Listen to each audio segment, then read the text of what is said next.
ವರಪರೀಕ್ಷೆ ಕಥೆಯ 2ನೇ ಭಾಗಕ್ಕೆ ಸ್ವಾಗತ ಫ್ರೆಂಡ್ಸ್. ಬನ್ನಿ ಕತೆ ಮುಂದುವರಿಸೋಣ. ತಾಯಿ ಮಗಳ ಎಲ್ಲಾ ವ್ಯಂಗ್ಯ ಮಾತನ್ನು ಕೇಳಿ ಕಾಲಿಗೆ ಲಟ್ಟಣಿಗೆಯಿಂದ ಒಂದು ಏಟು ಕೊಡುತ್ತಾಳೆ. ಅಯ್ಯೋ ಅಮ್ಮ ಹೊಡಿಬೇಡ ಅಂತ ಭುವನ ಬೊಬ್ಬೆ ಹಾಕುತ್ತಾಳೆ. ಮತ್ತೆ ನೀನು ಮಾಡಿದ ಗನಂದಾರಿ ಕೆಲಸ ನೋಡಿ ಆರತಿ ಎತ್ತಬೇಕಿತ್ತೇನೆ. ಆಗಲೇ ಗಿಣಿಗೆ ಬುದ್ಧಿ ಹೇಳಿದ ಹಾಗೆ ಹೇಳಿದ್ದೆ. ಅವರು ಎದರು ನೀನು ಹುಚ್ಚಾಟ ಶುರು ಮಾಡಬೇಡ ಅಂತ. ನಾನು ಹೇಳಿದ ಮಾತನ್ನೆಲ್ಲ ಈ ಕಿವಿಯಿಂದ ಕೇಳಿ ಆ ಕಿವಿಯಿಂದ ಬಿಟ್ಟೆ ಅಲ್ವಾ. ಇರೋ ಒಬ್ಬ ಮಗಳ ಮದುವೆ ನೋಡೋ ಭಾಗ್ಯ ಕೊಡಲ್ಲ ಅನ್ಸುತ್ತೆ ಕಣೆ ನೀನು. ಅದು ಯಾವ ಗಳಿಗೆಯಲ್ಲಿ ಹುಟ್ಟಿಬಿಟ್ಟಿಯೇ ಈ ರೀತಿ ನನ್ನ ಪ್ರಾಣ ಹಿಂಡೋಕೆ ಅಂದಳು. ಇನ್ನು ಕಲ್ಲು ಬಂಡೆಯಂತೆ ಕೂತಿದ್ದ ಗಂಡನತ್ತ ತಿರುಗಿ ನೀವ್ಯಾಕೆ ಏನು ಮಾತಾಡ್ತಿಲ್ಲ. ನಿಮ್ಮ ಮಗಳು ಸಕಲಕಲವಲ್ಲಭೆ. ಆದ್ರೂ ಬಂದವರ ಮುಂದೆ ಅವರು ಹೇಳಿದ್ದಕ್ಕೆಲ್ಲ ಇಲ್ಲ ಅಂತ ಅಲ್ಲಿ ನಾನು ಮರ್ಯಾದೆ ತೆಗಿತಾ ಇದ್ರೆ ನೀವು ಗುಂಡು ಕಲ್ಲಿನ ಹಾಗೆ ಕೂತು ತಮಾಷೆ ನೋಡಿದ್ರಿ ಅಲ್ವಾ. ಸ್ವಲ್ಪ ನಿಮ್ಮ ಮಗಳಿಗೆ ಬೈದು ಬುದ್ಧಿ ಹೇಳ್ರಿ ಅಂತ ಅಳಲು ತೋರ್ಕೊಂಡಾಗ ಸಹಾಯ ಮಾಡೋಕೆ ನಿರಾಕರಿಸಿಬಿಟ್ರು ರಾಯರು. ನೋಡು ಅವಳೇನು ಮದುವೆ ಆಗೋದಿಲ್ಲ ಅಂತ ಯಾವತ್ತೂ ಹೇಳಿಲ್ಲ. ಅವಳು ಮದುವೆ ಆಗೋ ಗಂಡಿನ ಮನೆಯವರು ಅವಳಿಗೂ ಹಿಡಿಸಬೇಕಲ್ಲ. ಅವಳ ಬುದ್ಧಿ ಏನು ಅಂತ ಗೊತ್ತಿದ್ದು ನಾನು ಅಷ್ಟೆಲ್ಲಾ ಬೇಡ ಅಂದ್ರೂ ಗಂಡಿನ ಕಡೆಯವರನ್ನ ಕರೆಸಿದ್ದೆಲ್ಲ.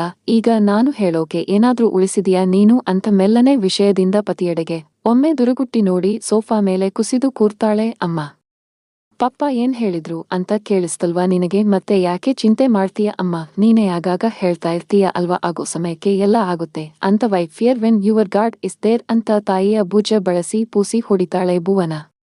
ತಟ್ಟನೆ ಮಗಳ ಕೈಕಿತ್ತಿಸಿದ ವನಜಾಕ್ಷಿ ನನ್ನ ಹತ್ರ ಮಾತಾಡಬೇಡ ಹೋಗೆ. ಆ ನಿನ್ನವರ ಪರೀಕ್ಷೆ ಇಟ್ಕೊಂಡು ಯಾವುದಾದರೂ ಕ್ಲಾಸ್ ಓಪನ್ ಮಾಡು. ನಿನ್ನಂತವರಿಗೆ ಚೆನ್ನಾಗಿ ದುಡಿಬಹುದು ಅಂತಾರೆ ಕೋಪದಲ್ಲಿ. Wow super idea darling. ಈಗಲೇ ಫೇಸ್ಬುಕ್ ಇನ್ಸ್ಟಾಗ್ರಾಮ್ ಅಲ್ಲಿ ಪೇಜ್ ಕ್ರಿಯೇಟ್ ಮಾಡಿ ಇನ್ವಿಟೇಷನ್ ಕೊಡ್ತೀನಿ ನನ್ನಂತ ಬ್ಯಾಚುಲರ್ ಹುಡುಗಿರಿಗೆ ಅಂತಾಳೆ.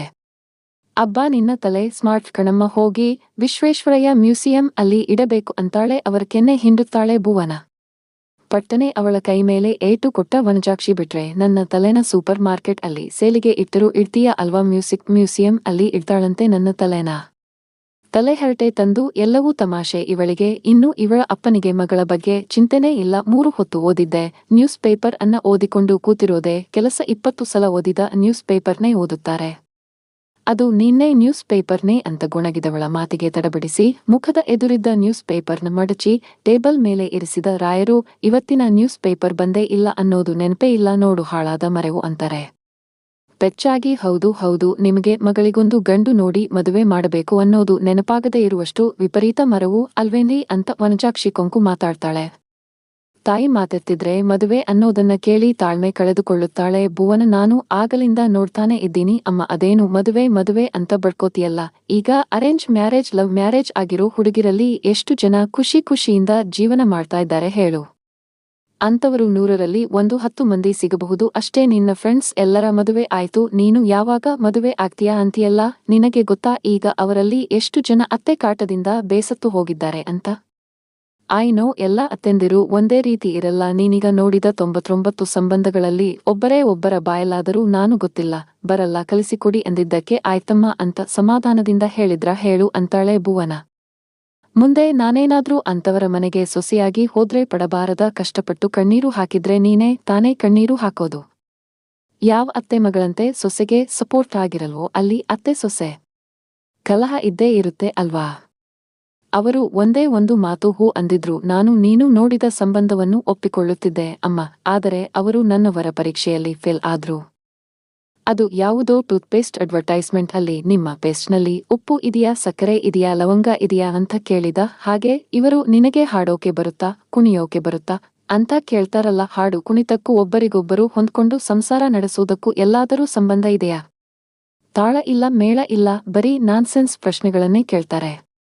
ಹುಡುಗಿ ಹುಡುಕಬೇಕಾದ್ರೆ ಮಾತ್ರ ಇವರಿಗೆಲ್ಲ ಅವಳು ಒಳ್ಳೆ ಜಾಬ್ನಲ್ಲಿ ಇರಬೇಕು. ಅದೇ ಹುಡುಗಿ ಓಕೆ ಆದ್ಮೇಲೆ ನೀನು ಜಾಬ್ ಬಿಡಮ್ಮ ಅಂತಾರೆ. ನೀನು ಸಂತೆಯಲ್ಲಿ ಒಂದು ತರಕಾರಿ ತಗೊಳ್ಳೋಕೆ 100 ಬಾರಿ ಯೋಚಿಸೋಳು. ನನ್ನ ಮದುವೆಯಲ್ಲಿ ಯಾಕೆ ದಿಢೀರ್ ಅಂತ ನಿರ್ಧಾರ ತಗೊಳ್ತಾ ಇದೀಯ ಅಮ್ಮ. ಹುಡುಗ ಸುಂದರವಾಗಿಯೂ ಅಥವಾ ಒಳ್ಳೆ ಜಾಬ್ನಲ್ಲಿ ಇದ್ದಾನೆ ಅನ್ನೋ ಮಾತ್ರಕ್ಕೆ ಅವನ ಮನಸ್ಸು ಅಷ್ಟೇ ಸುಂದರವಾಗಿ ಇರಬೇಕಲ್ಲಮ್ಮ. ನನಗೆ ಯಾವ ಹೈ ಲೆವೆಲ್ ಜಾಬಿನ ಹುಡುಗನು ಬೇಡ. ಲೋ ಲೆವೆಲ್ ಆದ್ರೂ ಪರವಾಗಿಲ್ಲ. ಆತ ಸುಂದರಂಗ ಅಲ್ದಿದ್ರು ಓಕೆ, ಬಟ್ ಅವನ ಮನಸ್ಸು ಸುಂದರವಾಗಿರಬೇಕು ಅಷ್ಟೇ. ಜೊತೆಗೆ ಯಾವ ಅತ್ತೆ ನನಗೆ ಸಪೋರ್ಟ್ ಆಗಿರ್ತಾರೋ ಅಂತವರ ಮನೆಗೆ ನಾನು ಸೊಸೆಯಾಗಿ ಹೋಗೋದು. ಇದಕ್ಕೂ ಮೇಲೆ ನೀನು ಸಿಕ್ಕ ಸಂಬಂಧಗಳನ್ನೆಲ್ಲ ಕರ್ಕೊಂಡು ಬಂದ್ರೆ ನಾನು ಇದೇ ರೀತಿನೇ ಮರ್ಯಾದೆ ಕೊಡೋದು ಅಂತ ತಾಯಿಗೆ ಹೇಳಿ ತನ್ನ ರೂಮ್ ಸೇರಿಕೊಳ್ಳುತ್ತಾಳೆ ಭುವನ. ಇವಳು ಹೀಗೆ ಪಟ್ಟು ಹಿಡಿದು ಕೂತ್ಕೊಂಡ್ರೆ ಮುಂದಿನ ಜೀವನದ ಕತೆ ಏನು ಮಾಡೋದು ಈಗ ಅಂತ ಮಾಧವರಾಯರ ಹೆಗಲಿಗೆ ಒರಗುತ್ತಾರೆ ವನಜಾಕ್ಷಿ.